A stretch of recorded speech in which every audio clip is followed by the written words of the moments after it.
dans le Seigneur, que Dieu vous bénisse. C'est bien le docteur prophète Maxime Mwamba.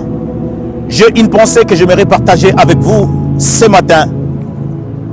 Je ne sais pas comment vous allez prendre cela, mais le Seigneur a mis quelque chose dans mon cœur pour que je partage avec vous, qui va nous aider dans le ministère.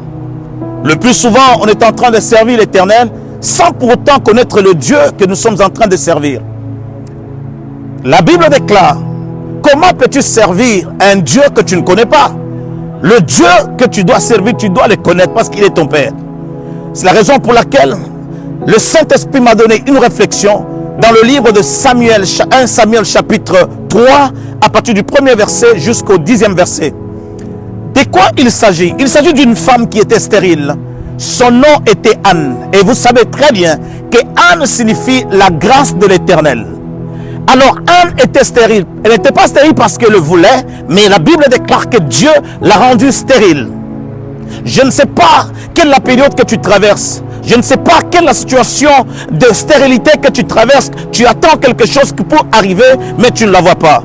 Mais le Seigneur, dans sa passion, dans sa compassion, l'Éternel dans son amour, m'a donné une pensée que j'aimerais partager avec toi, qui va t'aider, qui va m'aider et qui va aider toute l'église et toute la communauté. Nous sommes dans le ministère Maxime Ministry, où le Seigneur a mis quelque chose pour que je partage avec toi. De quoi il s'agit? Il s'agit de cette femme qui était stérile, qui était mortifiée par sa rivale qui s'appelait Pénina. Et voilà que Pénina l'a tellement maltraitée, elle était stérile. Et voilà qu'un bon jour, cette femme qui est la grâce de l'Éternel, la grâce de l'Éternel était en train de souffrir.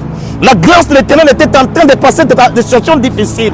C'est comme toi et moi, nous traversons des situations difficiles, mais nous sommes graciés. Nous avons la grâce de l'Éternel dedans de nous, mais la souffrance ne nous a pas épargnés. Voilà, j'aimerais essayer de réconforter quelqu'un qui doit passer par la même situation comme Anne. Il y a quelque chose de bien qui va venir dans ta vie. Mon bien-aimé, écoute-moi très bien. Et ce message va t'aider. Cette exhortation va t'aider. Et je sens l'engouement, je sens la joie, parce que cette histoire va t'aider. Regardez, cette femme a demandé devant la face de l'Éternel. Vous savez, après avoir prié, Dieu l'a exaucé. Elle est partie dans le temple. Elle a demandé à Dieu que Dieu puisse lui donner un enfant. Et elle va promettre à Dieu: si tu me donnais un enfant mâle, je te le consacrerai, je te le donnerai. Mes soeurs et mes frères, le plus souvent nous faisons des vœux et on ne respecte pas ces vœux. Mais cette femme était formidable. Vous allez comprendre, après avoir attendu, elle n'a pas eu d'enfant. Mais le jour qu'elle a eu l'enfant, elle a sévé, elle est allée accomplir le vœu qu'elle venait de faire devant Dieu. Elle va donner cet enfant. Oh bien-aimé, le Seigneur est merveilleux. Combien de fois tu as fait des vœux? Combien de fois tu as fait des vœux que tu n'as pas accompli? Et des fois tu as demandé quelque chose devant la face de l'Éternel. Le Seigneur t'a donné, mais tu l'as oublié. Tu oublies, tu penses que Dieu a oublié. La Bible déclare dans le livre d'Ecclésiaste que nous ne devons pas ouvrir précipitamment nos bouches et faire un vœu. C'est tellement insensé. Mais ce n'est pas ça mon problème. J'aimerais te remettre à la raison. Écoute-moi très bien. Mes soeurs et mes frères, quand elle a donné l'enfant à Dieu, l'enfant s'appelait Samuel. Samuel qui signifie quoi? Dieu a entendu. Et voilà que la grâce a été entendue. C'est comme ça que cette femme va donner Samuel dans le message du Seigneur. Alléluia. Mes soeurs et mes frères, vous allez comprendre que c'est une histoire très riche.